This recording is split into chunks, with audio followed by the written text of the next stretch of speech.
And hello, good morning. Welcome to Kelowna Now Live. It's Tuesday and our 5-day weather forecast coming up in just a few moments. First off, check on our headlines and topping the news this morning, something that we learned breaking, about. Rods is closing. Audrey and Rod closing the doors of Rods. There you go. They have a statement there on their Instagram if you want to go look at it. We're also doing the story on KelownaNow.com. They're closing after many years. A beloved I've been tradition. To that restaurant many times. They are keeping their two other locations open, Sunny D's, and their community table. So now that table there, speaking of community tables, that table there, I think there's a story behind that table that you can see in the image. I think that came from something like the Brooklyn Bridge or something like that. Anyways, I wonder what they'll be doing with that table and what'll happen with the space and what they're going to be doing with their time and where am I going to go for my next night out with my lovely wife.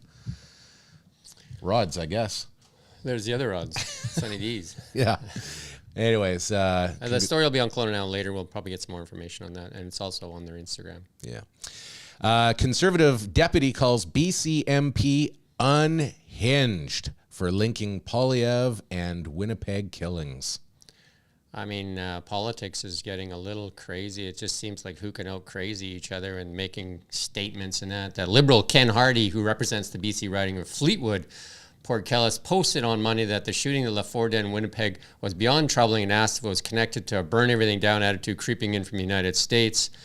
This is rhetoric that is... his post on X, formerly known as Twitter, referred to the Conservative leader Poilievre, asking if he was the creep on the Canadian side. Like, what is wrong with people? When we talk about the issues, instead of like calling each other names and stuff like that, it just, that's enough, right? Like, it's really, I mean, it reflects poorly on this person that says that, I don't know. Anyway. I think we should get Ken Hardy on here and we can have a little chat about it. Like he'll come on here.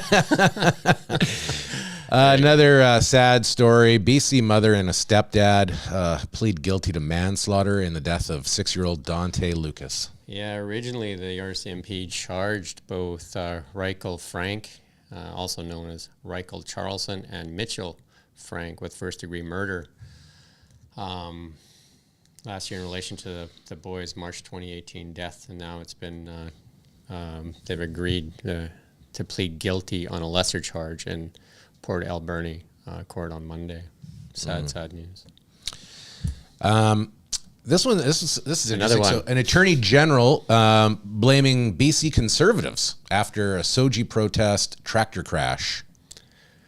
Yeah, the police watchdog investigating a BC highway chase involving that tractor flying a protest banner against the controversial sexual orientation and gender identity program in schools.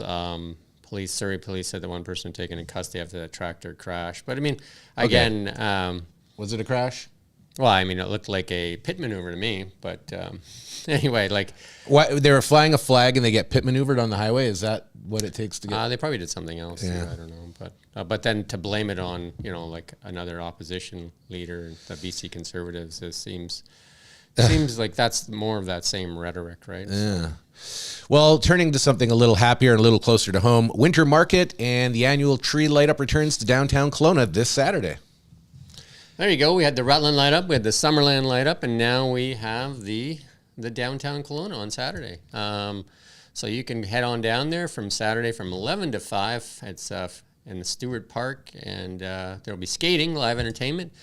And the TNT food truck will be on site. There you go. 40 different vendors. It's always a big time You down can there. register if you want to have a picture with Santa. You can bring some food down there, or no, just donations go to the Central Okanagan Food Bank for hot chocolate. So there you go. And then Prospera Place at the same time will have about 200 vendors in a marketplace. So yeah, we're going to do that story in a bit here. Oh. It's going. It's right there. Yeah, I know it's there too.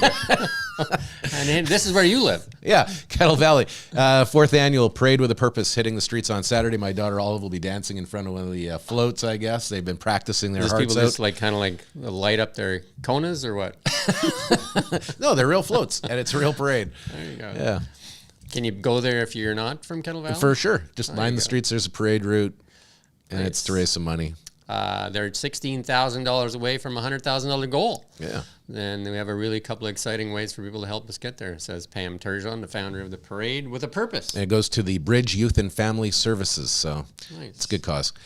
Time is running out to give feedback on the future Glenmore and Mission Activity Centers. This is the one that went to an AAP. This is that Parkinson Rec thing Yeah. that's tied in with the other facilities there. So the city is reminding residents that 2 more information sessions are happening this week that will gather feedback. So here's your chance to have your say. The deadline to submit feedback on the activity centers is open until Sunday, December 10th. If you show up to those things, you can put your name in for a chance to win a stand-up paddleboard. All right. It's Who a few doesn't $100 want that? bucks. Yeah. What's that? That's a few $100 value there. Sure. A bunch of projects moving forward, residential, industrial projects, and a daycare expansion moved forward by City Council. We've seen a lot of projects move forward on rentals, so that's great news for Kelowna, right? Over 100 rentals in Black Mountain. And then there's the Southwest Mission. That one was withdrawn, right? So that 28 on 949 Houston Court has been withdrawn. They're looking to rezone it as a higher density, right? As a townhouse? So daycare on Lakeshore was given the green light to expand. And another property on Appaloosa Road is said to become an industrial complex. So lots of rezoning stuff. And then a trio of infill housing proposals move forward as well. So lots of stuff. Again, go to KelownaNow.com and you can read all the details on all of those projects. And but I mean, some good news there for more rentals in Kelowna. And as we were discussing moments ago, the downtown light up is associated also, or it's tied in with the opening of Kelowna's downtown open skating rink. So Friday, 11:30. Target time to open the Stewart Park for the 23-24 winter season. Lace So it up looks your like we're getting, skates for like you're lunch. saying in the weather, the weather's getting colder and they're ready to go. And then we checked what the ice is currently an inch thick at the center, and it needs to be around 1.25 inches, 1.5 inches. So Kelowna now check that out for you. All right, just get our And there you drill go. down there and The next some thing pour that you were samples. talking about earlier too, craft culture. There it is. Craft Culture's 3-day holiday market taking over Prospera Place. 200 exhibitors, and it's the 10th anniversary. So this has become a So- Christmas tradition. If you're looking for Christmas stuff and crafts and Christmas gifts and all that kind of stuff, like there you go. Lots of local 200 makers. plus vendors, and it's a staple in Kelowna here for the Christmas season, right? We had an interesting chat yesterday with Ellen Walker Matthews of the Thompson Okanagan Tourism Association. Better known as TODA. We have some video. You can watch that video if you go to KelownaNow.com. You can. We're not going to play any video here, but you can go there and watch the full video recap. That's just a really look at those good-looking people on the screen there. It was a broad-ranging conversation and good to catch up. We also I did a live with Shane Stiles, the president of Epic Real Estate. And we talked about short-term rentals, amongst a few other things. I got a little ranty there, so both of us, I think. So, and in sports, Record-breaking medal haul for Kelowna Dojo at the Nationals, There the you go. Corona Karate and Fitness Dojo, and their members were in Toronto competing. so 15 athletes from Kelowna participated and are returning home with a dojo record of 23 medals in total, including 2 golds. Oh, that's great. It's crazy. So you can go on KelownaNow.com again, and you can see that whole list of people that have won the medals and the medal that they won, including Sophia Runzer All right. with a gold, and Jordy Adlam with another gold. There you go. There's a big team there. So big miss in earnings for Scotiabank. Yeah. Big miss, yeah. Net income was down 34% year over year. EPS lowest since 2020. Driving it? Any idea? Well, I think the higher interest rates, right, and all that kind of stuff, and I think they're going to have a lot of loan write-downs too. Do we have that other chart of just the Scotiabank chart? There we go. So if you invested in Scotiabank in the last 10 years, you invested 10 years ago, you'd be flat or down. That's a 10-year chart there. That's a 10-year chart. That's unusual for a bank stock. And if right? you invested a couple of years ago, you'd be down quite a bit, 50%. Yeah, 2020, obviously a lot of things dropped when COVID hit. Like you can see that in the 2020 there, well, you can't see it on this one, but where they see that big fall off the cliff thing, that was COVID there, the first part of 2020. And then big recovery, like big bounce on most of these stocks. And then like the easy money was poured out into the system. And then what's the calling the parties over the hangover is real. And this is what results from the hangover from some of those policies. Anyway, other news on Twitter. One of the things that I've noticed is Amazon is going to start selling cars online. And Hyundai, the dealer or the manufacturer, is the first one to sign up to sell their vehicles online. So those are big Cyber Monday deals, hey? Cyber Monday. But then if you can pull up the CarMax chart, and CarMax is one of the biggest dealers in the United States of used cars. Their stock is definitely hurting because they're going to sell new and used cars online. So it's probably going to hurt a lot of people that are in that. I know a lot of the manufacturers, including Ford, have said that Tesla has an unfair advantage where they don't run their vehicles through dealerships, and you know there's obviously those additional costs to run through a dealership, and you know profits that are spread out, and you know they're trying to explore ways to go direct to the consumer as well, which is not going to make the dealerships happy, of course, right? So it's very disruptive. Yeah, that's what happens when you have a disruptive technology come into the market, right? So, and then here's a cool one, not cool but crazy.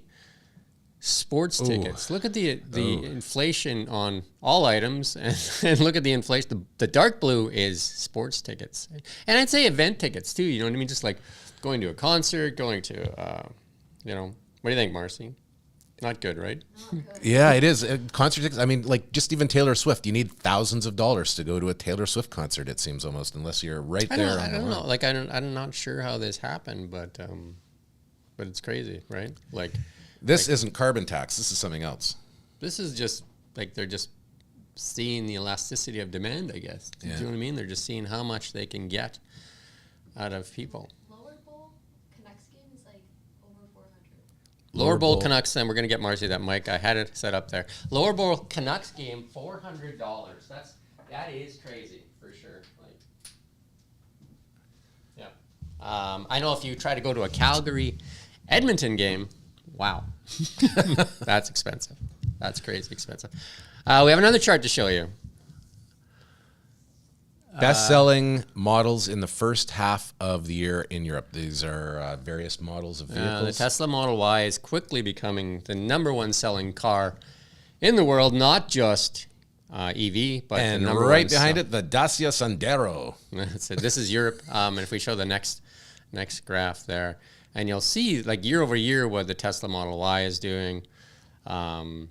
You can see the first quarter, how much more sold first quarter versus 2022. You'll see you know what I mean? Like, and the blue bar is not done yet, so they still have the fourth quarter to do. But you can see, the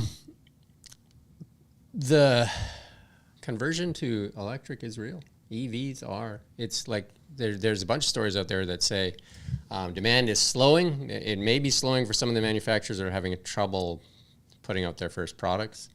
But in the Tesla world, it's definitely, and again, China has 100 EV manufacturers in China, and they are selling EVs like crazy.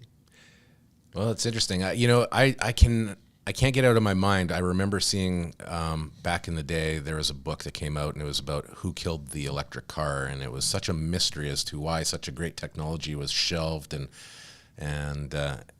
what had happened there. And it's just, I think, anyways, it's good to see. There's some other news. You can probably take that chart off, Marcy. In some other news out of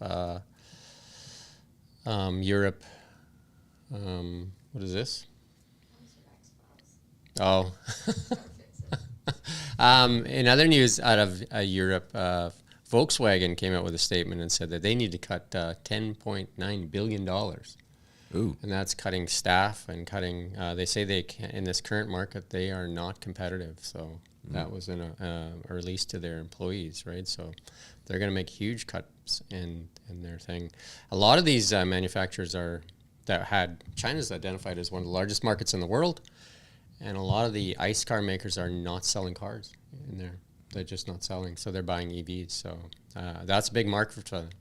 And then India would be that other market, and I think they need to. Like I said, I do believe there'll be a deal coming. One of the big three here in North America will make a deal with Tesla, I believe, shortly.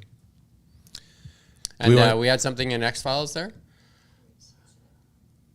Oh, right. So this is us, like somebody saying Elon did a tour of some of the areas with the president of or the leader of Israel there, and he went in on the ground. So you can go on Twitter and you can find stuff from Elon where he sat down and had a conversation with the leader of Israel and stuff. Netanyahu?